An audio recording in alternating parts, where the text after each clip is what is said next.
kelompok kami yang berjudul Cahaya dan Alat Optik. Perkenalkan, nama saya Elniat Mendoka, NIM 22109058 sebagai penyaji pertama.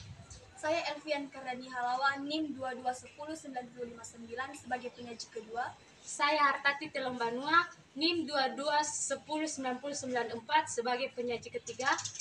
Saya Enjar Dasma Kalisuru, NIM 22109066 sebagai penyaji keempat. Saya Kasyani Nazara, NIM 2221091121 sebagai penyaji kelima.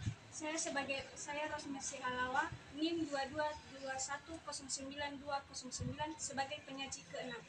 Saya Putani Bertajega, NIM 2221090991 sebagai penyaji terakhir.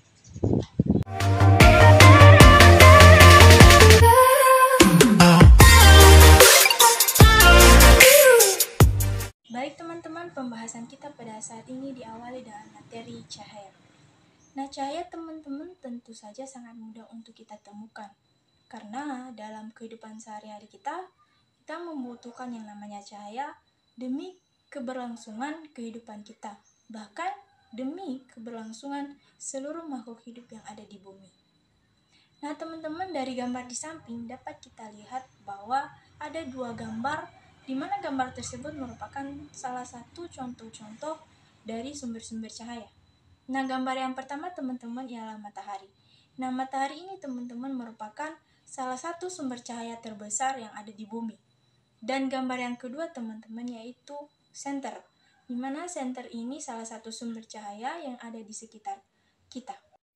Nah, teman-teman, cahaya juga sudah didefinisikan oleh beberapa ahli, yaitu yang pertama adalah menurut Newton, tahun 1642 sampai 1727.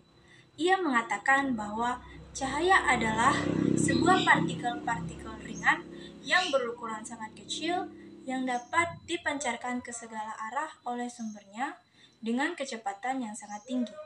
Dan menurut Huygens tahun 1629 sampai 1695, ia mengatakan bahwa cahaya adalah sebuah gelombang sama seperti bunyi. Nah, cahaya juga memiliki beberapa definisi lain, yaitu yang pertama, cahaya adalah sebuah radiasi elektromagnet yang dapat dideteksi oleh mata manusia. Definisi yang kedua yaitu cahaya merupakan sebuah gelombang elektromagnet baik dengan panjang gelombang yang dapat dideteksi maupun yang tidak. Definisi yang ketiga yaitu cahaya merupakan sebuah partikel yang disebut dengan foton. Setelah tadi kita sudah membahas definisi-definisi dari cahaya serta contoh-contoh dari sumber-sumber cahaya. Nah, teman-teman, kita masuk pada pembahasan sifat-sifat cahaya. Nah, teman-teman, ada 5 sifat-sifat cahaya yang perlu untuk kita ketahui. Mari kita bahas satu persatu. Nah, teman-teman, sifat cahaya yang pertama ialah cahaya dapat merambat lurus. Nah, dari gambar di samping, teman-teman bisa lihat itu merupakan salah satu percobaan yang bisa kita lakukan untuk membuktikan cahaya dapat merambat lurus, yaitu dengan cara kita mengambil 2 buah karton yang telah dilubangi, kemudian karton tersebut kita susun secara sejajar. Nah, di sebelah karton tersebut teman-teman kita meletakkan lilin yang sudah dinyalakan. Nah, kemudian teman-teman dari area lubang karton tersebut kita bisa melihat cahaya dari lilin. Dan apabila salah satu dari karton tersebut teman-teman digeser, maka cahaya dari lilin tidak bisa kita lihat. Nah, dari percobaan itulah teman-teman kita dapat membuktikan bahwa cahaya dapat merambat lurus. Nah, teman-teman, sifat cahaya yang kedua ialah cahaya dapat menembus benda bening. Nah, dari gambar di samping teman-teman sudah bisa lihat itu merupakan salah satu percobaan yang bisa kita lakukan untuk membuktikan bahwa cahaya dapat menembus benda bening, yaitu dengan cara kita mengambil gelas yang telah diisikan dengan air, lalu kita mengarahkan senter tersebut ke gelas bening. Nah, yang terjadi ialah cahaya dari senter dapat menembus gelas bening tersebut. Nah, dari percobaan itulah teman-teman dapat membuktikan bahwa cahaya dapat menembus benda bening. Nah, teman-teman, setelah tadi kita sudah membahas sifat cahaya yang kedua, sekarang kita masuk pada pembahasan sifat cahaya yang ketiga. Nah, sifat cahaya yang ketiga ialah cahaya dapat dipantulkan. Nah, pemantulan atau refleksi ini, teman-teman, atau juga bisa kita sebut dengan pencerminan, adalah suatu proses terpancarnya kembali cahaya dari permukaan benda yang telah terkena oleh cahaya. Nah, dari gambar di samping, teman-teman bisa lihat, itu merupakan salah satu proses pembuktian bahwa cahaya dapat dipantulkan, yaitu dengan cara misalnya kita telah berkaca atau kita menghadap ke cermin rias, maka pemantulan dan bayangan dari diri kita itu akan terlihat cermin. Nah, contoh yang kedua yaitu teman-teman misalnya kita mengarahkan senter ke cermin, maka cahaya dari senter akan dipantulkan oleh cermin. Nah, itu merupakan contoh-contoh teman-teman yang bisa kita lakukan untuk membuktikan bahwa cahaya dapat dipantulkan. Nah, teman-teman, sifat cahaya yang keempat ialah cahaya dapat dibiaskan. Nah, salah satu contoh atau proses pembentukan cahaya dapat dibiaskan ini bisa kita lakukan dengan cara yaitu dengan kita mengambil sebilah pensil, lalu kita meletakkan pensil tersebut ke dalam gelas yang berisikan air. Dengan catatannya teman-teman, gelas tersebut bening. Nah, teman-teman, proses yang terjadi ialah pensil tersebut seolah-olah dibelokkan. Nah, dari proses itulah teman-teman terjadinya proses pembiasan cahaya, di mana pensil seolah-olah bengkok karena perbedaan kerapatan optik. Baik teman-teman, sekarang kita masuk pada pembahasan cahaya yang kelima ini teman-teman, yaitu cahaya dapat diuraikan.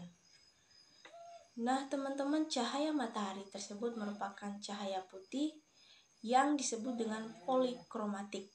Nah, polikromatik ini teman-teman artinya suatu cahaya putih yang tersusun atas beberapa spektrum-spektrum cahaya.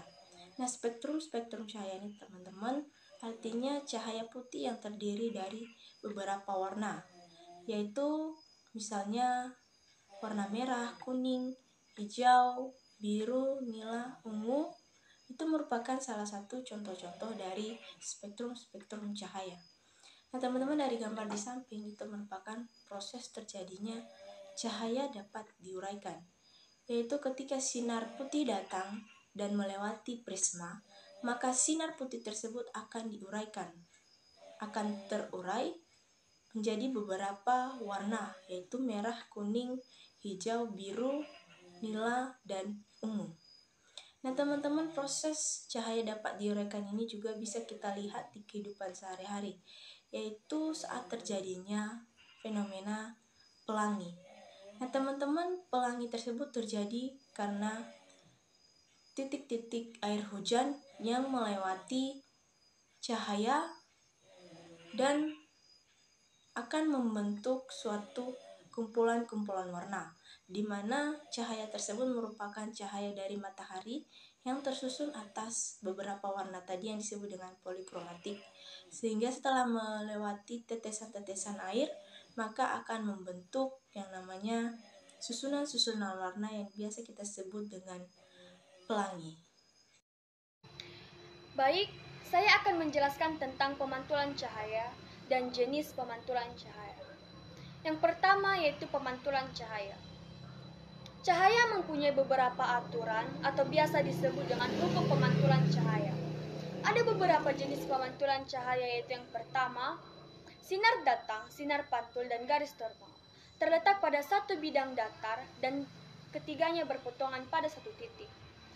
Terus yang kedua yaitu sudut datang dilambangkan dengan I kecil sama dengan sudut pantul dilambangkan dengan R kecil. Yang kedua yaitu jenis pemantulan cahaya.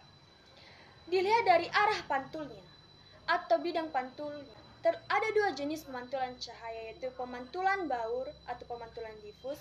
Yang kedua yaitu pemantulan teratur. Yang pertama, pemantulan difus atau pemantulan baur merupakan pemantulan ke segala arah dikarenakan permukaan benda tidak rata.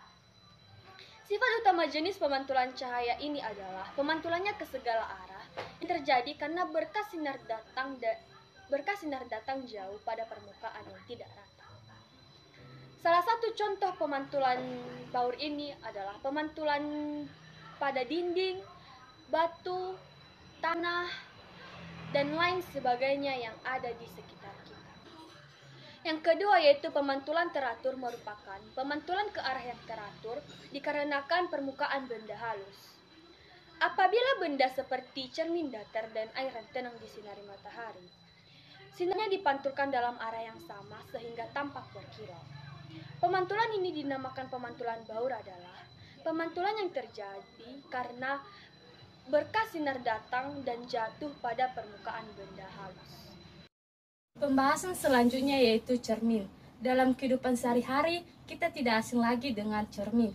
Cermin adalah sebuah benda yang mempunyai permukaan yang sangat licin serta dapat memantulkan cahaya atau bayangan dari benda yang ada di depannya.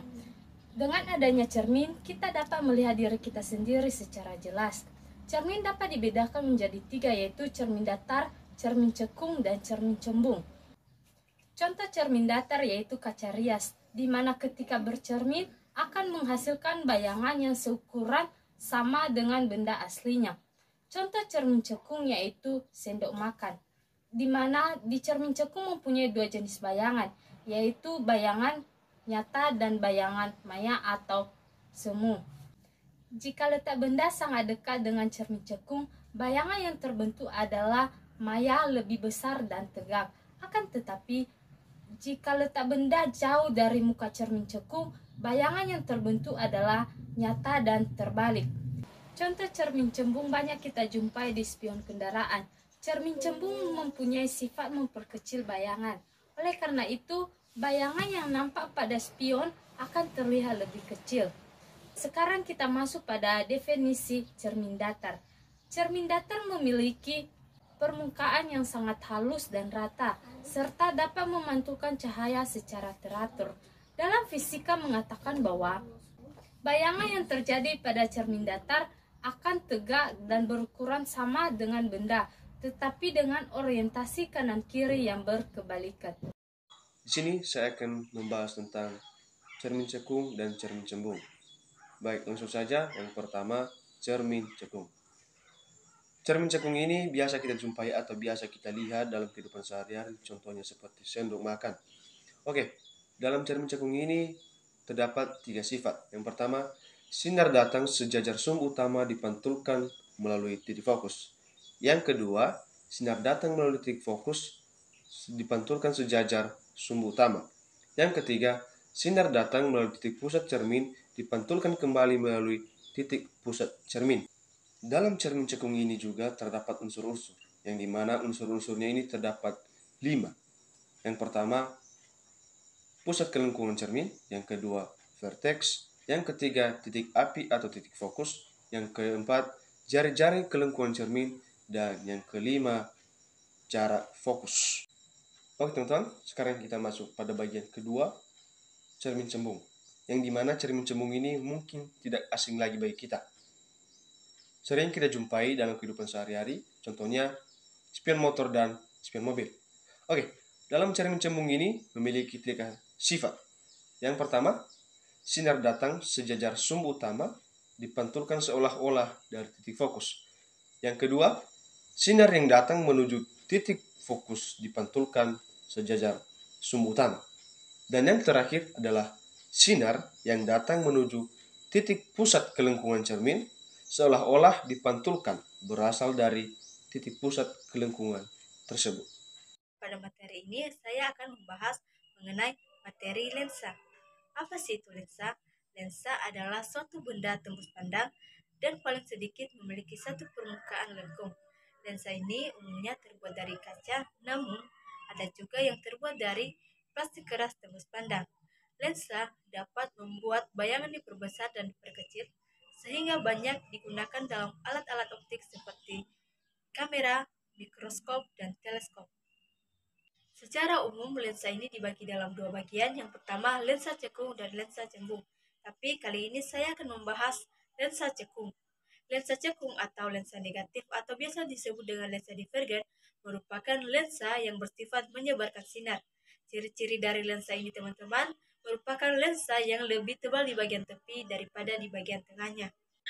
Lensa cekung dibedakan menjadi 3 jenis.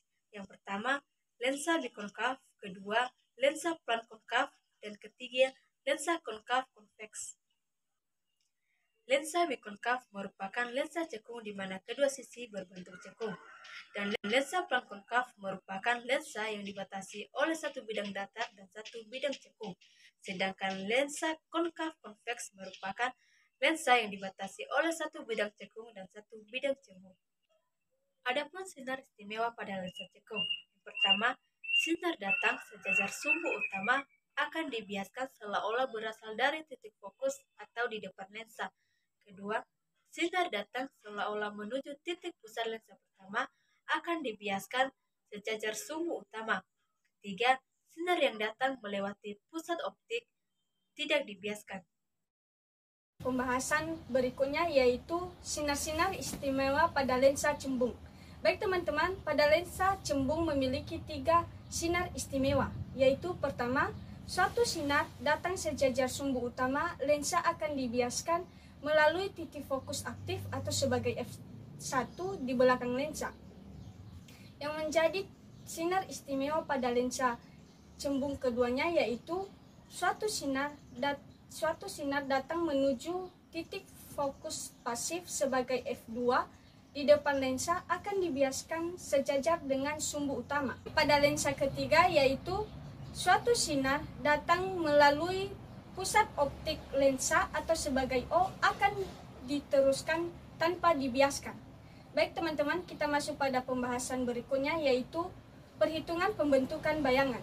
Pada perhitungan pembentukan bayangan memiliki rumus yaitu 1/S ditambah 1/S aksen sama dengan 1/F dan M sama dengan H aksen per H.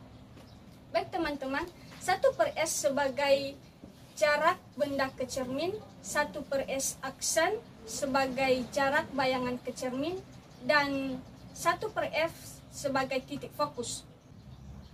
Dan M sebagai pembesar sama dengan H aksen sebagai tinggi bayangan, dan terakhir teman-teman H sebagai tinggi benda. Oke, baik teman-teman, sekarang saya akan melanjutkan materi kami dengan judul alat optik. Alat optik adalah alat yang kerjanya bersifat-sifat cahaya. Ada 4 alat optik yaitu 1 mata, 2 kamera, 3